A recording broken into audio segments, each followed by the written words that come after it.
Today on Tailboard Talk, we're chatting with Austin Womack, who is a exercise physiologist for the Austin Fire Department. Yep, his name is Austin. He works in Austin, and I promise he's heard of that dad joke that you're thinking of right now. But to many of us, an exercise physiologist working embedded and hired by our fire department is a strange thing, or at least a foreign thing. So he's got a lot of cool insight, a lot of cool stories, kind of letting us know what he's able to do with the Austin Fire Department, with his peers, and it's a great talk. So as always, if you like what we're talking about or something resonates with you, head on over to the Fourth Shift website, throw some Buy Me a Coffee money in there just to support the show, and let's get into this one. Here comes the intro. Skip forward 30 seconds if you want to get right to the episode. This is the Tailboard Talk podcast, the best health, wellness, and lifestyle resource for the fire service. We're using stories, lessons, and tips from the front lines to give a realistic view of what the job can do to us and how we can make it out alive. I'm Chris Morella, a firefighter since 03, medic since 05, full-time since 08, and promoted to lieutenant in 20. I'm also a personal trainer and strength coach, and I'm here to give you the best information and host the best discussions to make us capable and durable, both on the job and away from it. So grab a heater, steal some fancy creamer from First Shift, and let's go chat. All right, first of all, how many times or how often do you have to smile and grit your teeth through somebody acknowledging the fact that your name is Austin and you work for the Austin Fire Department? Man, that's the best question you're probably going to ask me this whole thing. It's your chance to unload on people right now if you want. Man, I've been waiting for this moment. What I get 95% of the time is, oh, that's easy to remember. Okay. And then I'm just like, yeah, cool. I'm glad I'm helping you out. Or I'll also get oh, you moved here just because your name's Austin? Yeah. And it's like, nope, that's not the reason I moved to Texas. I guess it's just a good coincidence, but yeah, I get that so much. It is, it's not annoying, but it is. I mean, it's just expected. It's constant. Expected. Yeah, it's got to be wearing though. That because you work with cadet classes. Well, I guess they wouldn't be lipping off necessarily, but that every time you meet someone, especially a fireman, it's going to be like, okay, here comes the same 3 jokes that they think are original. It's like dad jokes, we're just a bunch of dad jokes walking around. You're like, oh, good, this guy's going to think he's the first person to recognize that too. This will be fun. Yeah, it's like you can just see them get excited. They're like, the dad joke is just brewing. You're like, crap. I'm just going to start calling myself Steve or something. So when did you move to Austin then? So I moved to Austin back in January of 2020. Okay. So right before COVID, basically. And was it for the purpose of working for the Austin Fire Department? No, it was actually it was a decision my fiance and I made together, and it was really just because we were looking for some place to go, and for some reason she really loved Austin, and for me, I just have a ton of my college buddies that live in the area. I played baseball in college, and pretty much all of my teammates were from Texas. Okay. From Waco, Houston, Austin, and so I was like, cool, I've got a bunch of friends there. I like it. I've been to Texas a ton. Yeah, let's go to Austin. All right. And where did you live before? And what did you do there? Were you a trainer there? So before we moved to Austin, we were both living in Southern Oregon. Oh, nice. And I was a wildland firefighter out there. Nice. And she was a news reporter for the local TV station. Okay. She wanted to get out of news, and I didn't know what I wanted to do. So I loved wildland, even though it was terribly hard and challenging at times. Yeah. It was fun. I really enjoyed the challenge and just being out in the mountains fighting fires. Right. But it also wasn't. I didn't think it was a sustainable career or something that I was really wanted to pursue. And just 6 to 8 months out of the year, just be gone, who knows where, fighting fires. Yeah. What's the average age range of someone who actually makes a career doing wildland firefighting? Is it a thing where once you're in your 30s, it's okay, I got a handful of years left, or are there dudes that are 40s and up kind of still out there? Just the role changes and it gets easier or different, or what's the average? Honestly, I was surprised at the range. Obviously, there was a ton of young kids, way younger than me, out there, like fresh out of high school, doing it, just trying to make money for the summer. But we had a lot of guys in our crew that had been doing it for 12, 15 years. We had a father-son duo on our crew, wow. Which was kind of cool. Yeah. We both working together on the saw. And then we had, our crew bosses, I kind of bounced around to a couple different crews that were based out of our base. And like the crew bosses I worked for had over 20 years in wildland, super, super experienced, had been doing it forever. And it was really encouraging to see, or just to be around like those people and just have them on the crew.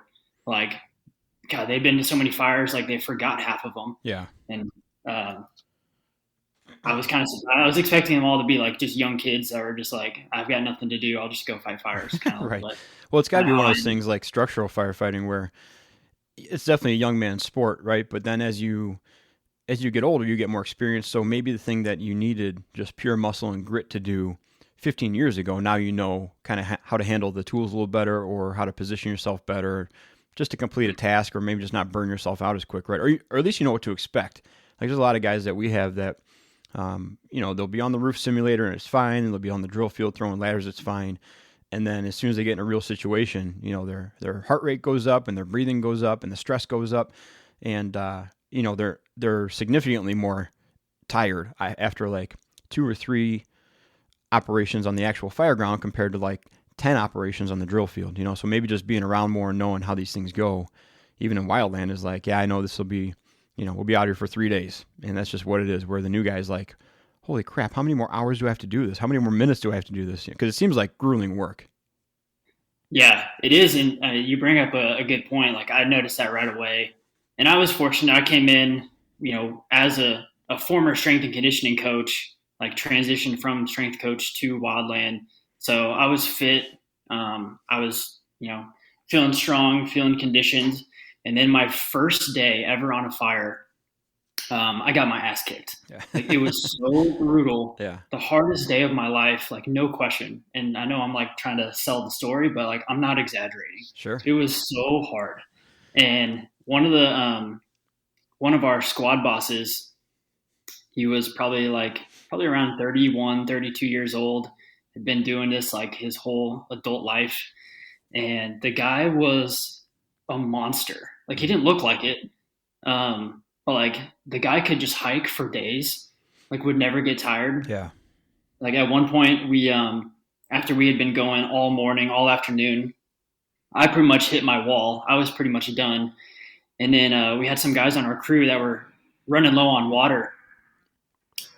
And so my crew boss had me, because he was like, "Oh, you're one of the more fit guys. You go back with Zach and go get some water from the rigs." And I'm just thinking like, dude, he wants me to walk, he wants me to hike, because at this point we were already at the top of this ridge. Like we had started at the bottom, by this little creek. We had dug line all the way up this mountain, so we're at the very top. So now we had to hike all the way back down the mountain, all the way back up the other side of the other ridge to get to our rigs. And then grab these however many gallon water jugs, carry them back down the mountain, back up where we were digging line. And dude, I almost died. Like I almost actually died. Yeah. And I'm trying to keep up with Zach. He keeps taking breaks so that I can take breaks. Yeah. And I kept having to switch my hands because like my forearms were just giving out trying to carry this water. And he didn't switch hands once, like not one time. Yeah. I'm like, dude, how is this guy's got like forearms of steel? Like, It's insane. And he's like not even breathing heavy. And then this is the best part of the story. And then he gets out some cigarettes and just starts smoking. Yeah, dude. Like, while I'm like trying to hydrate, he just starts smoking cigarettes like it's nothing. And I'm like, all right, this is a different level. I've never experienced this before. Right. Yeah. It makes you really realize, not the gaps in your training necessarily, but how important it is to actually train for what we're doing, or at least try to get in the same energy system and mimic some of the same demands as what we're doing. Because I mean, there's countless stories of, to break away from firefighting, and a more kind of recognizable example of the weight room monster, on the football team or whatever, that just Yep. goes out and gets just beasted, because he's strong and he can bench and squat and deadlift and all that, but he's got no athleticism and no ability to actually move around the field and make anything happen. And yeah, man, that's I'm sure that was a eye-opening moment, because especially being like picked on as by one of the chiefs, who like, this guy's in shape. You're in better shape. You go do it. And you're like, oh crap, Yeah. I'm already. Yeah, I like, guarantee what am I I'm in gonna the worst say? shape in the world right now. Yeah, what am I gonna say? No. Yeah. Like, I'm tired. Yeah. Yeah, I can't say that. So how much of that? You said the guy was Zach that you were hiking with, right? Yeah, his name is Zach. He's one of our squad bosses at the time. How much of him? So when you get back, then right, you get your water and you go back and you report back. What does he do then? Does he go to your boss and like, hey man, this guy, put him in the back for a little bit, or is he going to keep you working on the front to build you up? I think at that point, I don't know if he said anything, but we were all dying. Yeah. Like that was just a hard day for a lot of guys. It was my first day on a fire. We had like a pretty young crew. There was a lot of us. Like it was our first ever experience with like being in a wildfire. Yeah. And it was just like the fire that our crew got assigned to was like a spot fire, like way away from the main fire. So we ended up having to hike probably 3 to 4 times further than any other crew just to get to our assignment. And it was super, super steep, like insanely steep. It wrecked all of us. Yeah. And so we did, thankfully, like we were close to kind of containing that spot fire, and we almost had a line all the way around it at that point by the time we got back. And so at that point we were kind of just holding the line, spreading out, and just making sure the fire didn't jump it. So we got to at least like relax a little bit there, at least physically, not so much mentally. Especially me, like I had this giant burning snag right next to the line where I was holding. So my job was just to not take my eyes off the snag and make sure it just didn't fall right over our line that we just spent hours digging. Is that just like an incomplete fallen tree? Is that what that is? Yeah, it was like a half, like basically like the bottom half of the trunk was like all rotted out and just still on fire, still burning. Yeah. So how long did it take you then till you were like the experienced guy and you would see the new guy come in, like a fire breather come in, and everybody's like, oh, this guy's an animal and he's sucking wind then, and you're like, I remember that feeling. Like, look at these young guys trying to do what I can do easily now. How long did that take? So honestly, it didn't take me long. That was our first fire. We were only on that fire for like five days, I want to say. And then our second fire, kind of similar situation. We got the call like really, really late at night, like 11, 12 at night, and like, hey, be at the base in 4 hours. So going off like no sleep basically. And similar situation, we get there early. We just start digging line all day. But the difference with this fire was we didn't really get a break in the afternoon. Like once we kind of like tied into another crew, they sent us out. Well, they were trying to give us a break. I'll say that. They were trying to give us a break, give us an easier assignment. So they sent us out like I don't know, a mile ahead of the fire to kind of work on a contingency line just in case they needed to throw a bulldozer in there and if the fire just kept going in that direction. And so we were just kind of taking our time, just kind of clearing out this space for a line, a possible line in the future. And we get about an hour in and we're kind of taking a break. And then our crew boss goes, wait, is that smoke up there? And we like look up the ridge. And so like we're going east to west. The main fire is to our north, so to our right, and the smoke is to our left, so like south of us, which is not good because like that's fire's the other way. So he was like, hey, go check that out. And so we get the whole crew up and we start like hiking up the ridge towards the smoke. And like by the time we can see it, like it's obviously a spot fire had started. And from the time we saw it to the time we actually got to it was only a couple minutes, but like the fire was growing pretty fast, even in those like 2 minutes. So that's when we kind of knew, it was like, all right, we got to lock back in. This is about to get serious again. And that's basically when chaos just broke out. Half of our crew took the right flank, half of our crew took the left flank. There was miscommunication. So like I went to the left flank, and I was like there's supposed to be another squad with us. And we're like, dude, where'd they go? Like they're supposed to be on our flank, but they weren't there. I guess what had happened is a second spot fire popped up like right next to the original one. So they went to go get that one, which we didn't know at the time. We were just like, dude, what are we doing?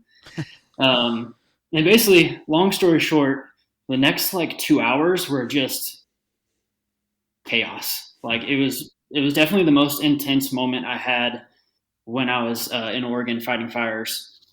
Like just the rate at which those spot fires were growing was like crazy. So we couldn't like keep up with it. The smoke was so bad. The wind was kind of bad, and it was just intense. Like it was just a very intense. We were all dead because we've been digging line all morning, all day. At this point, it's probably like 4:00 in the afternoon. It's super hot, super humid, and there's like a couple of visuals that I remember. I remember looking over a couple guys. It was their first day on a fire, and they were literally just sitting on the ground, like next to the fire. Like they just stopped digging line and just sat. Like they were just so exhausted they had to just sit. Jeez. And like they couldn't work anymore. Yeah. And like I just remember looking at their faces, and I was like, dude, they look like complete death. And I was like, I know that look because that was me on my last fire. Yeah, like right. I've been there before. And I was, trying to encourage them, trying to pump them up. But at the same time, I was like, I know they just like, they need to sit down. They need to breathe. So like, let me be the eyes. Like, let me make sure they're safe and they're not like about to get hit by a Pulaski or some, a rock or something rolling down the mountain at them. And then the other visual I remember is there was this fallen tree, and it was like kind of like propped up. So, and it was a massive Doug fir, like those big trees that you see out in Oregon, falling over. Okay. And it was suspended up in the air. So like there's probably 3 to 4 feet of space between the bottom or like the tree and the ground. Okay. And then one of our squad bosses was standing on top of it, kind of just like getting a visual of the whole situation. And he was on his radio. So he was like kind of like keeping his ear on the communications while keeping his eyes on the whole situation. And then I just look at him, and then he just like, while he's got the radio next to his ear, he just leans over and just throws up off of the like his, where he's standing. Yeah. And he's standing, like I told you, it's like 4 feet up off the ground. So this puke travels probably like 7 or 8 feet to the ground. Yeah. Like it took forever for the puke to actually hit the ground. And then he just went right back to the radio. Like he just went right back to the communications and was talking on it like nothing had happened. Wow. And like we had another guy throwing up at one point. We had another guy, like he's like, dude, I can't see. Like there was so much smoke. His eyes were like watering. He's like, dude, I can't see right now. I was like, well, I don't know. I don't know what to tell you. Check back in a minute. Yeah. But like I'm looking around, I'm seeing all this like stuff going on, all these guys struggling. And honestly, like I felt pretty good. Like I felt strong. I felt like I was there mentally, like I was alert, like I was encouraging other people. Yeah. And like it felt really good. It gave me a ton of confidence that I was like that I could do the job and perform and like play my part, but also like help other people or cover for them if they had to take a break, they had to get some water. Like, all right, that's fine. Like I'll get you. You take a second. So that was a long-winded story, but it's one of my favorite memories of my wildland journey because it was intense for sure. Well, I'm glad you told it though, because I think that's going to play back into something we'll talk about soon, which is your role now. Because I've certainly adjusted my coaching style based on my past experiences, right? Knowing when to push people or appeal to people or encourage them or hammer down on them, right? And I can only imagine that when you get a new recruit in, or you're working with someone at the fire department and they start to maybe show those signs of wanting to give up or just a little bit of fatigue, and they start thinking about like, maybe I'll just kind of throttle back a little bit, or I'll coast a little bit. You have such a broad range of experiences now to be like, okay, I got more tools now to deal with this person. I know I can either lean on them hard and hammer down, or I can go have a conversation with them and see, if we can motivate them some other way. And I think it's a very important example of, you've seen a guy stand 8 feet up in the air, throwing up all over the place and talking on the radio. You're not going to let some 21-year-old kind of flake out from throwing a 28-foot ladder, So I think it's going to play a vital role in your coaching. But absolutely, yeah. So let's talk about that, right? So you get to Austin, and you're a former strength coach, former wildland guy, and so how do you get hooked up with the Austin Fire Department? Well, I'm glad you asked this question, because this is a question I get so much. Like, I get a ton of questions, like just messages from people that want to get into the fire service and kind of do what I'm doing. And unfortunately, it's not a very sexy story. They had an opening and I applied and I interviewed and I got the job. Nice. So I didn't really do anything like fancy or anything like that. Yeah. What was the job opening for? So it was for our exercise physiologist position. Okay. Which is essentially we kind of do different things. We work at our academy and run all the PT for all of our cadets, and that takes up a bulk of our time, especially like in the morning during PT sessions. And then we also spend a lot of our time at our wellness center, which serves all 3 public safety departments. And so we'll assist our doctors, our nurses, and help them run all of our medical exams. Okay. So whether it's like a hiring exam for a police cadet or a potential cadet, or EMS, or annual exams for our firefighters, like we'll help out with the wellness center with all that kind of stuff. Okay. And then the third part of our responsibilities are going out to actual stations and doing what we call like our fitness station visits. And so at that point, like, we're pretty much consultants. We have like different topics that we present on, and we share about injury mitigation, we share about stress management, we share about lifting techniques. Like, we have a whole like menu of we call it our fitness menu that we talk about. And that's really fun, because we love going out to stations and meeting the firefighters like at their home, and getting to share our knowledge. So all that to say, like, our job title is exercise physiologist, but I mean, it's also a strength coach, it's also a consultant, it's also we're kind of act like a nurse sometimes. Like, we'll be taking vitals and doing hearing tests and vision tests and all that kind of stuff.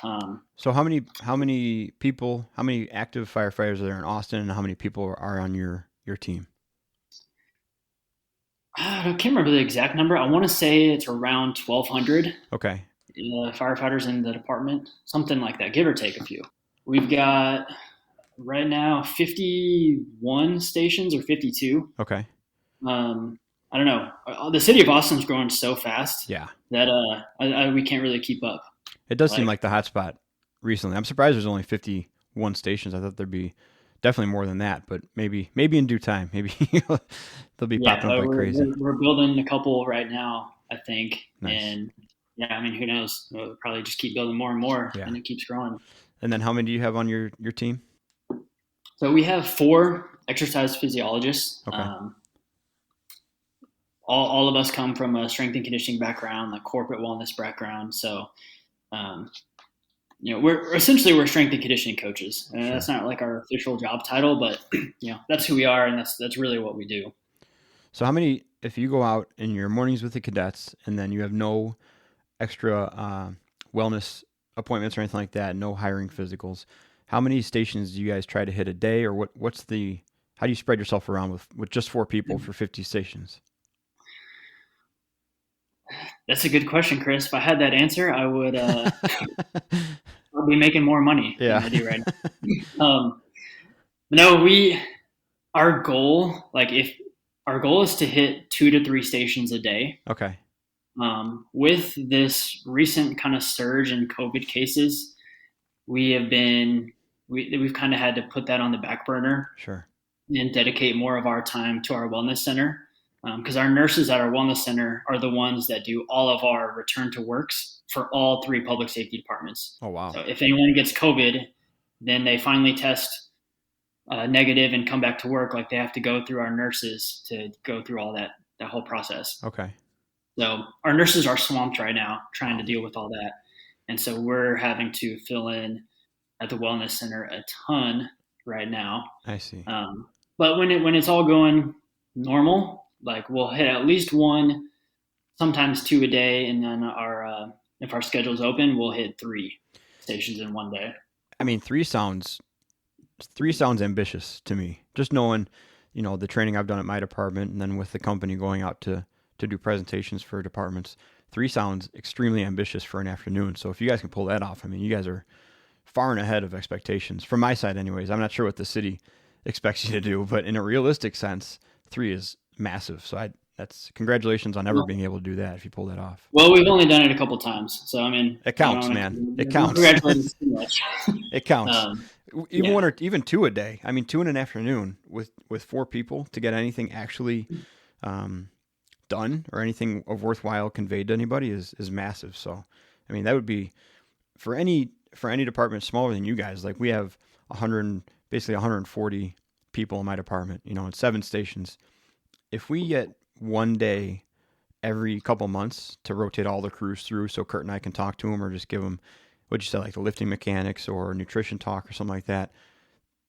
We're talking 1 day every month and every 2 months, possibly, so for you to be able to get to that large of a population at almost the same rate is phenomenal. Well, I think where we are really fortunate is the fact that our department has invested in 4 of us. Yeah. I mean, we could use 8 of us, 10 of us. Sure. Like the number's unlimited, but the fact that we have 4, I think that puts us ahead of almost every other. There's only a handful of departments that have like strength coaches in the capacity that we do. Mm-hmm.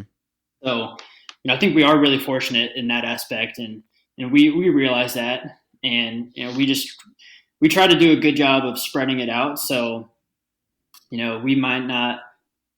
If I'm doing afternoon station visits, we'll have a couple other ex-physios down at Wellness Center helping with exams, or if we don't have PT in the morning, for example, we'll have one of us will go out to one station, and then we'll try to get another ex-phys to go out to a different station. Yeah. We try to break it up, and we try to be really strategic about it so that we hit the most people. Nice. With what we can do. Absolutely, man. What's your favorite thing to do? Like when a task comes up or you see something on the menu that is upcoming or someone picks it, you're like, oh yeah, this is what I'm here for, Well, considering like I came up as a strength and conditioning coach, like I gotta say the cadet PT is the most fun.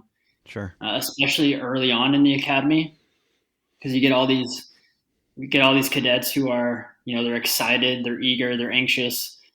They've been working out, but some of them are not in the best shape. And then we just we basically get to, set their expectations and have some fun. It's a great way to put it. It's a great way to put it. What's the, first of all, how big are your cadet classes typically? Right now, we start them with like 48. Holy cow.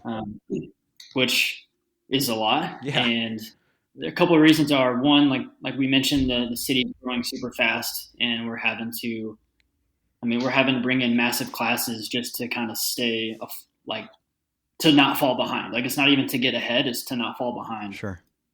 And then the other reason is we just need to bring in more people. Yeah. More people are retiring now, and well, not everyone makes it. I think we just graduated a class last week, and they graduated with 42. So they lost 6. Wow. In the course of the 28-week academy. And the other class we have right now, they're down to 39, so Ooh. they've lost quite a few. Sure. Um, Okay, so but it's still big classes. this is a good topic to kind of get on. Is that an emerging trend of losing that many, or is that consistent over the? I know you've been there for a few years, but you can absolutely have reference for years before you were there. Is that a newer thing where 6 to 8 to 10 people wash out, or is that has that been that kind of that standard because it's so difficult? I think from what I've seen, every class is different. It's hard to say there are trends because some of the situations are just unique. We had one really, really good cadet in our current class. Like he just had some family stuff happen that just had to take him. He just couldn't Oh, yeah, commit to the time. sure. We have had a couple freak injuries that happened off shift. We had one really, really solid cadet get tried to break up a dog fight when he was at the park Oof. and got bit, and his wounds would take him too long to heal. He was going to miss too much of the academy. Oh, So wow. we have stuff like that happens, which you can't really put trends to that. But we do have people that don't make it for physical reasons. Like it's not that they don't pass necessarily. It's just that they just can't. Their lack of fitness impacts their ability to do their skills. Sure. Yeah, absolutely. And so there is the skill portion that we'll have to let go of some cadets for that. And then I would say the biggest one is academic. Hmm. It is a rigorous academy, and if you're coming in with no background, if you weren't an EMT or weren't pre-certified, and you're doing a you're transitioning from another station, another department, it's an absolute fire hose of information, Yeah, and it can just be too much for some people, too much too fast. sure. Have you so coming from a sports background, and then we're going to kind of get into that topic, I think, that I brought up earlier. Coming from sports Mm-hmm. background, then wildland, seeing everything you did there, and the amount of raw work you had to do to be successful there, and now coming into, a quickly growing, it's a city for sure, but it's almost like an overpopulated suburb. It feels like I don't know why it feels that way. Just it seems like it was a little blip. I mean, not a little blip. I shouldn't say that. It was a smaller city a few years ago, right? And now it's just flooded. And you're going to Yeah. get, of your 48 people, you're going to get, like you said, a wide variety of experience levels and histories with athletics or histories just doing anything in general. Have you noticed, or I should say, what have you noticed is the best way to motivate or communicate or appeal to people to work hard? Like, I know it's for some people, it could be like the old school volume approach, right? Just get louder and they get more excited too. For some people, it's the first time they've ever worked this hard in their life, so you have to be more gentle with them because you don't want to scare them off or make it seem like it's this impossible task. Um, Obviously, it's gonna be hard to put trends to it, but what have you noticed with that huge amount of candidates coming through? What works for you guys? Yeah. So I think we actually have. I think I have a good answer for this question relating to our current class, which is in week 19 right now. Okay. With this class, first of all, they came in day one, and it's like 48 cadets, and they all are big, strong looking guys. It's visually you're like, okay, we're gonna have some fun with this group. And then, no offense to our cadets, but once we get working with them, we're like, okay, they might look big and strong and athletic, but they're not. Okay. Yeah. And so we took a kind of a different approach with this group, and we really scaled back the first 4 to 5 weeks of the academy. And when I say scaled back, I mean we pushed them, we had intense workouts and things like that, but we were really intentional about the level or the level of movements we taught them. So we scaled our deadlift back to a banded hip hinge. We Okay. scaled our squats back to we did a lot of kettlebell squats at the beginning to really dial in technique. Sure. And before we really pushed intensity with load, we just really crushed them with tempos and really boring, methodical volume. Well, it's boring and In our methodical to you, but to them, it's probably earth shattering, right? Like they're yeah, they're like crumbling. yeah, Yeah. brutal. They're like, what? You want me to hold a squat for how long? It's like our idea was to try to gradually build them up, um, just at a slower pace than we had in the past, and we did that, like I said, with the actual movements themselves. But what we also did is like when we would do our long, more endurance style workouts, we would the whole goal was to teach them how to pace themselves. Okay.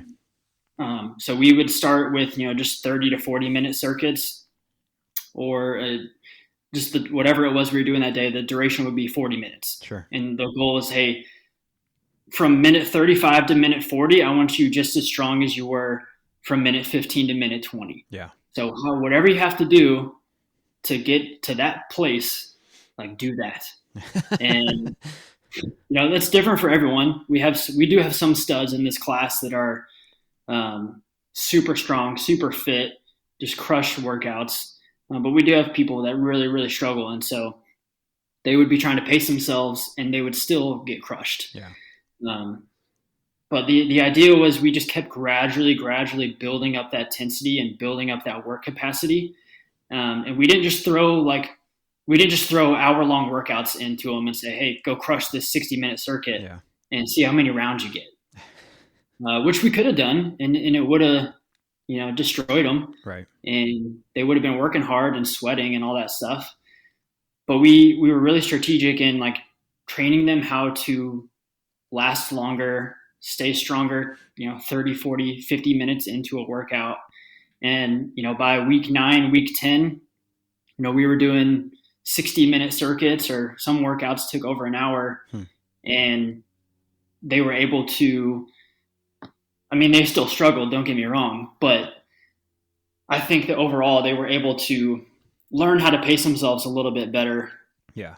And really use, like, not only just have the work capacity, but also have the mindset to not just go all out and then red line and then have to stop and then start over again. But they could just keep a nice constant pace and work hard. For an hour straight, like no resting. That's huge. I would say that a majority of people in the fire service now would struggle to do that, just for that fact that it's such a long duration, and so few of us have the ability to know what pace you need to keep to stick around for 45 minutes to an hour. We know what it takes to get in a front door and push a hose line to the second floor. Minutes, right?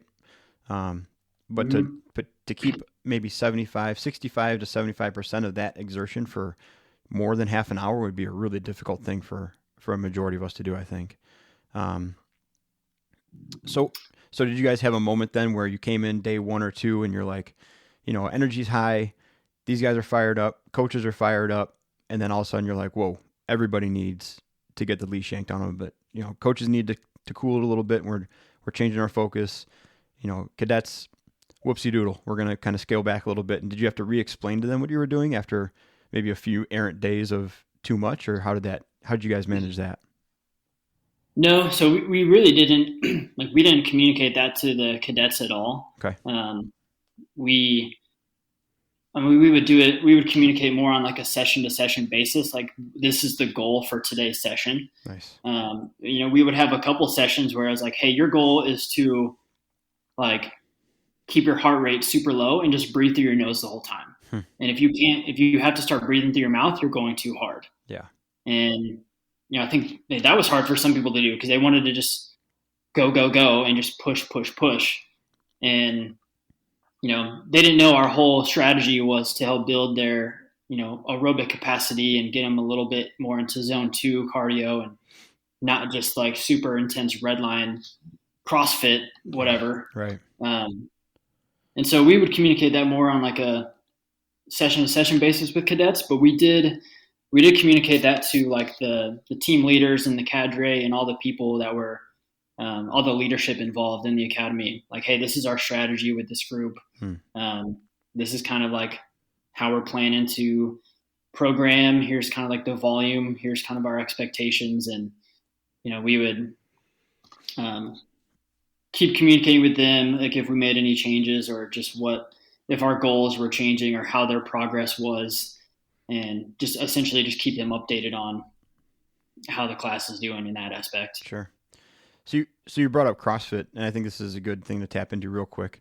I mean, it's almost impossible not to use something, because CrossFit is everything and nothing, right? So it's almost impossible not to do a workout that looks like CrossFit, or somebody be like, oh, that's CrossFit, even though whatever. And keeping with that idea, though, have you used some of the CrossFit model, which again is everything and nothing, but like when Kurt and I were doing it at LGN, and we started to get away from CrossFit, there was like 3 to 5 movements where we were like, well, those are out. Like that's a staple in the CrossFit community, and a majority of workouts have these things, but we're not doing them because we've identified that, the risk isn't worth it. So one of them was like, high rep sit-ups, right? Another one was Olympic lifts or deadlifts or squats at a certain intensity over 8. Like we're never going to break 8 reps once we get past a certain intensity, whether speed or load or anything like that.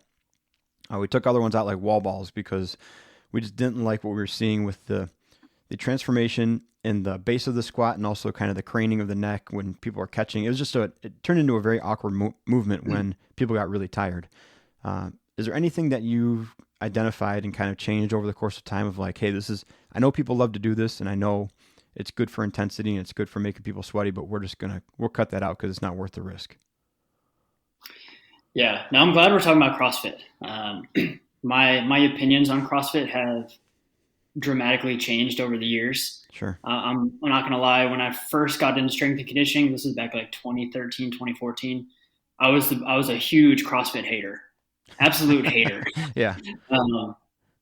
And then I ended up getting hired by a private facility that did like sports performance on one side and then CrossFit on the other side. And I'm not going to lie, I was a little hesitant. I was like, I don't know about this. Like, I don't know if I can be associated with CrossFit. Sure. And I'll tell you, they completely blew my mind and changed my attitude towards CrossFit, because I saw how they integrated, strength and conditioning principles and like really, really intelligent and creative like periodization schemes into what, we think CrossFit is. Sure. And it really blew my mind. It was like, wait, y'all are doing Turkish get-ups? I thought this was CrossFit. Like, yeah. How are y'all, and you're progressing them? Like, I thought you just do them. Right. And it wasn't just do as many as you can in 4 minutes. Yeah. I was like, I thought it was just an AMRAP. Right. And they're like, no, we're going to like week over week, like progress this movement in our skill portion. And I was like, all right, that's blowing my mind. Yeah. So all that to say, I am a big fan of CrossFit now when there is periodization and intelligent programming behind it. And I think it's fun. It's fun to program because like you can just get so creative with workouts. And like some of the stuff that I've seen that I really like, that I do try to incorporate is not necessarily like, oh, I like this movement or I don't like this movement. But it's how like workouts can be put together to increase certain demands or increase certain challenges. Sure. So one thing that I really, really like to talk about when I talk about CrossFit is, and I'll get back to specifics, but this is kind of in general, just this idea of demands. And I stole this from Kelly Starrett. He was talking about this way back in like 2014, 2015. But like you mentioned, CrossFit's everything and it's nothing. Mm-hmm. But I think the positive side of that, or the part that we can really take, is the fact that it is everything. And it's everything in the form of demands. So load is a demand, right? If you want to increase demand, you just put more weight on the bar. Like that's going to challenge if you're doing a squat, like it's going to make it harder to squat, to keep your same movement patterns, to keep your same positioning, keep your same breathing. Like it's going to be harder the more weight that goes on it. And that's just one way you can increase the demand on the movement. Another way could be volume. Like have the same weight on the bar, but now just squat 12 reps instead of 6. It's going to be a lot harder to maintain positioning and technique and efficiency in the movement just because you're doing more volume. And those are the two main ways I think strength and conditioning coaches kind of challenge movement patterns and challenge athletes in their programs. But what CrossFit has done, which I really like, is they've thrown in all these other demands and said, okay, cool, like now squat, like go run 400 meters and now squat. Like now you have a cardiorespiratory demand. Like let's see how that affects your strength and your efficiency and your movement patterns.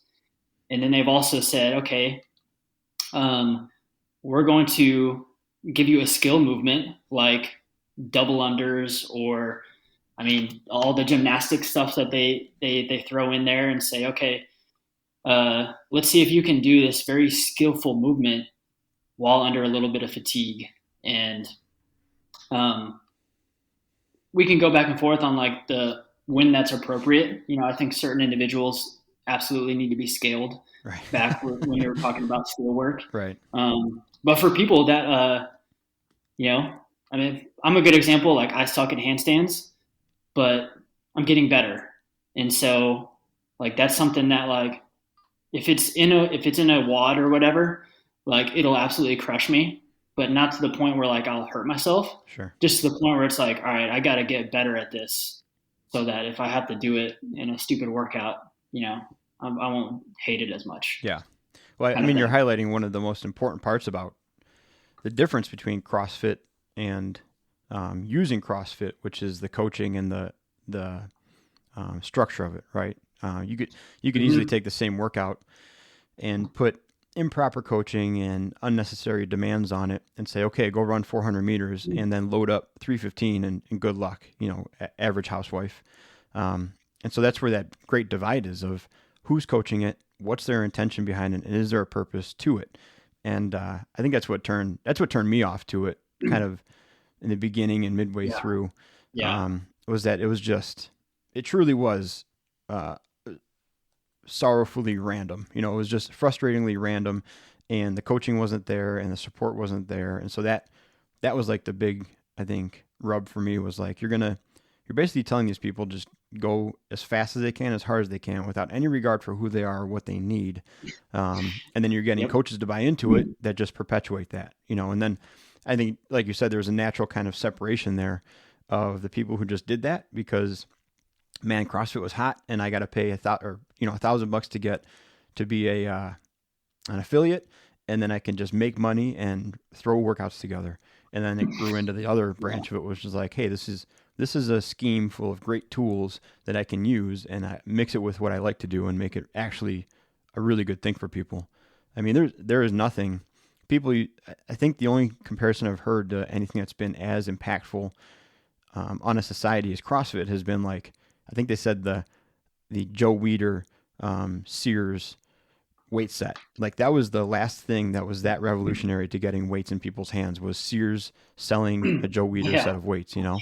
And then there was stuff in the middle like Jack LaLanne and all the aerobic stuff, and that all happened, but nothing that impactful where like an entire society gravitated towards it in such mass, you know? And it absolutely has fantastic benefits, but like you're outlining, it can be both phenomenal and both absolutely, like I was outlining, absolutely terrible for people depending on how it's administered. So I've certainly changed my views on it too, where I've always enjoyed the intensity and the community it brings. And you got to be very careful when you look out there at what and how that intensity and community is being used, you know, but you know, obviously you guys are nailing it down over there and doing a very good job with it. So let's do this. If you, knowing that you like CrossFit, right, and that not all CrossFits are created equal, I think it's it's not dangerous, but may not be like, I wouldn't tell somebody just go do CrossFit to get ready for the fire service, because you don't know what they're walking into, right?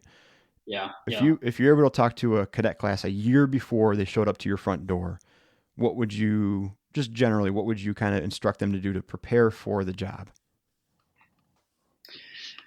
I would tell them to well, the one of the big challenges with that is you don't know what their background is. Like we have some cadets that come in and they're ultra marathon runners, and we have some cadets that come in uh, who are power lifters, and now we have to try to find a program that can work with both of those kind. Right.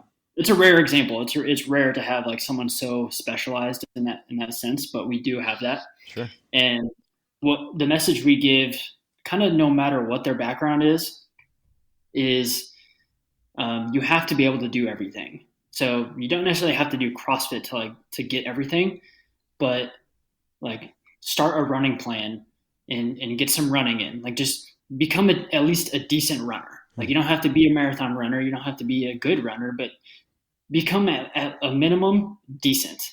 Okay. And decent for us is be able to run a mile and a half in under 12 minutes. Okay. I mean, that's not even, I mean, that's easy, but like we still have people that can't do that.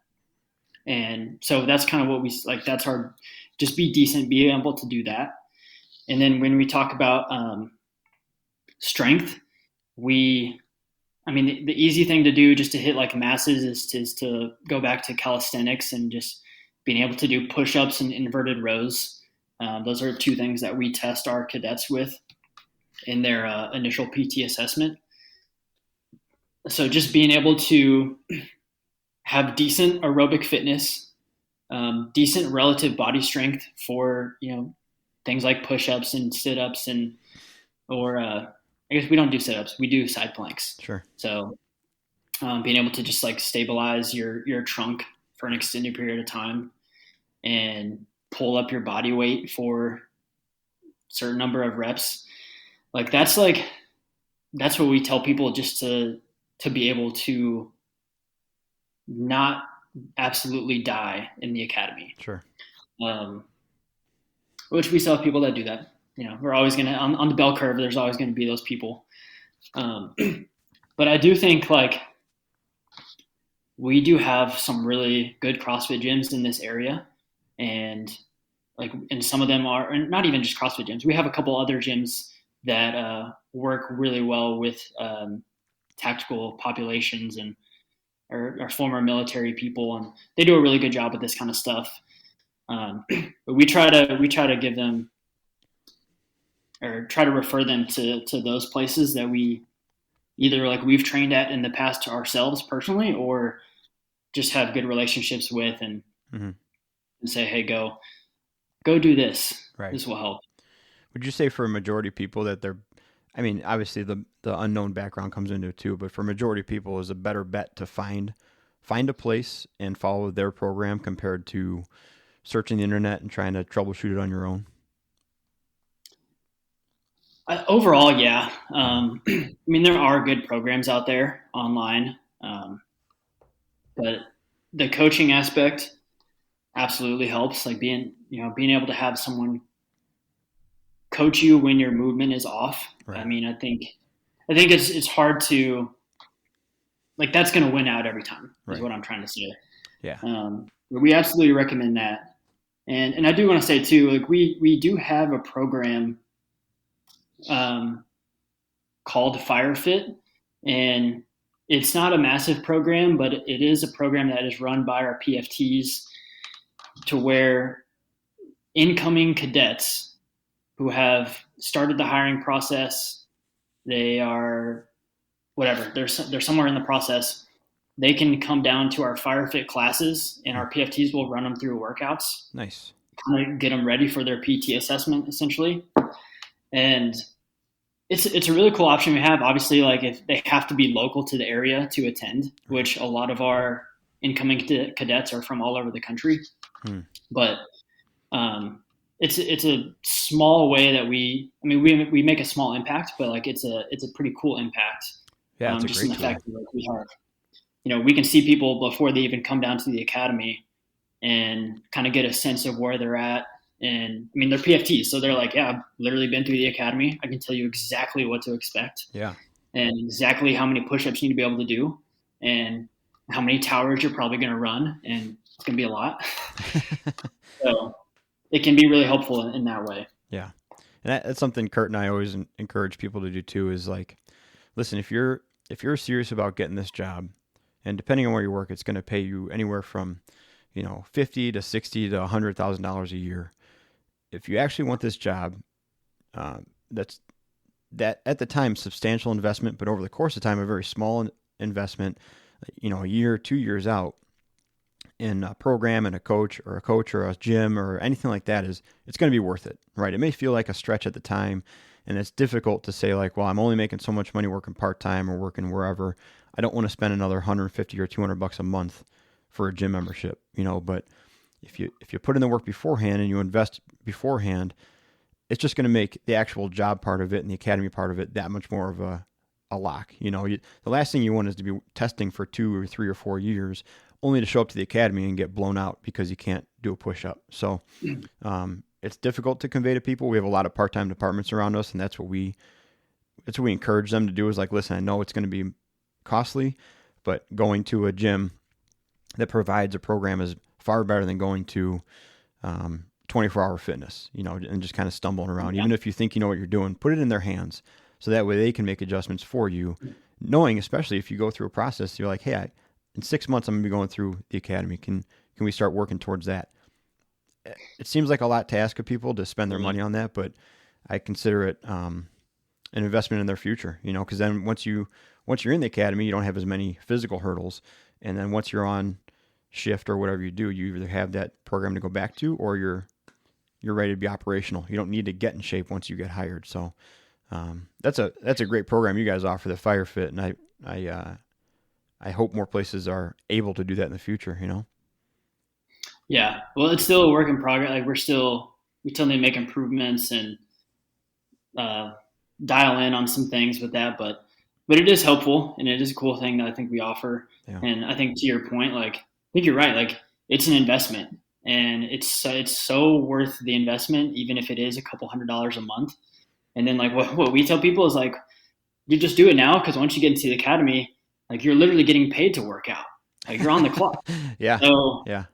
Here you go. Like it's the closest thing to a professional athlete will ever be, Yeah. So you've seen a bunch of people come through, a bunch of kids come through, adults come through your academy, and exercise stuff aside, let's just close with, do you have any advice to give people that are going into the fire service or coming to Austin and looking to get a job as a firefighter? What can you share with people from the trainer perspective? I think the biggest thing I see, especially early on in our academy, is success really comes from like the people you're around. And so, like I said, we are in our academy start out with 48 right now. And, we tell them right away, like, you're not going to be 100% every day. There's going to be some of these skills that it doesn't click right away. There's going to be some of these days where like you're just exhausted. Some of these cadets have like 3 young kids at home, and like they get home and they have to study and also be a dad of 3 like youngins. Right. And like it can be stressful, physically, mentally, emotionally.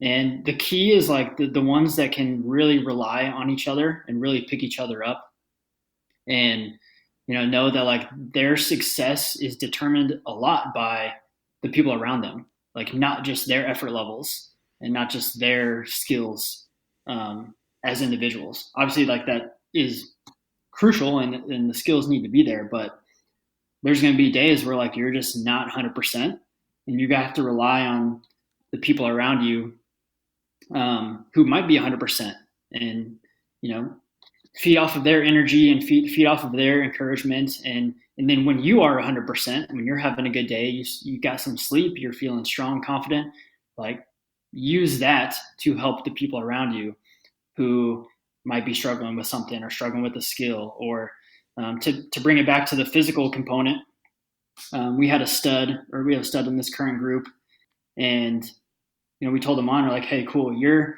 super fit. These workouts are not that hard for you, but like, how are you going to use this to help everyone else? Because like there are people that are struggling in certain movements that you're super good at. So like, go help them. And we have a couple guys that are like really, really good on the rowing machine. And, we were like, hey, like you can go help other people. Like you have this knowledge, you have this this ability to help the people around you. So yeah, why not use it? Right. That's great, man. That's I think that's fantastic advice. And yeah, I'm not even gonna add on to it. I think that's perfect. So if you want people to get out to reach you or reach out to you, or if you're open for questions or anything like that, why don't you share how people can look you up or get at you? Yeah, of course. Well, I'm on like pretty much every social media. Handle is Austin W Womack. So hit me up on there. LinkedIn. I'm getting really big on LinkedIn lately. Okay. That's kind of my new thing. So that's where like everyone's asking me how I got this job. So if you want to ask me how I got this job, just hit me up on LinkedIn. I've got a typed out message I can send you. Yeah. Is LinkedIn coming back a little bit? Is that kind of making a resurgence here? I've seen a few people kind of go to it recently. I thought it was a thing of the past. Is it coming back? I think it is. Okay.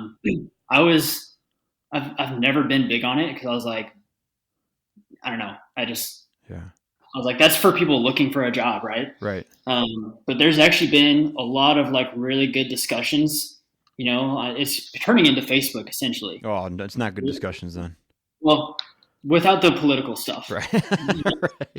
Right. It's coming. It's only a matter of time, Sure. right? But yeah, it's good so far. There's a lot of good discussions on there about coaching, training, and especially in tactical and firefighting and all that stuff. Good. But like I've made a lot of really good connections with, some of the best researchers in tactical strength and conditioning, some of the best like minds that are putting stuff out there. And I've been able to, just build a lot of really good networking and connections just through posting some stuff on LinkedIn. Sure. Like, who would have thought? All right. We'll put it on the list of things to do. Get back on LinkedIn. I got to resurrect my old profile then. Yeah, that's a whole nother to-do list. So Yeah. You're welcome. Great. Awesome, man. Well, thank you so much. This is pretty cool. I always love talking to other coaches that are out there doing it and kind of get the feeling for what they're seeing and feeling, and you nailed it, man. So thanks a lot for hanging out. Of course, man. Anytime. I appreciate you having me on. I think your podcast is awesome. I've listened to a bunch of episodes and taken a lot of really good information from stuff you've said and stuff your guests have said. So awesome, I'm really appreciative that I get to be another guest. For sure, man. I'm sure we'll have you back too. We tried to get Kurt on this one, but scheduling just didn't work out. So I'm going to leave all that complimentary stuff in too. Don't worry. That'll be in here for sure. Awesome. Well, man. All right. Thanks, buddy.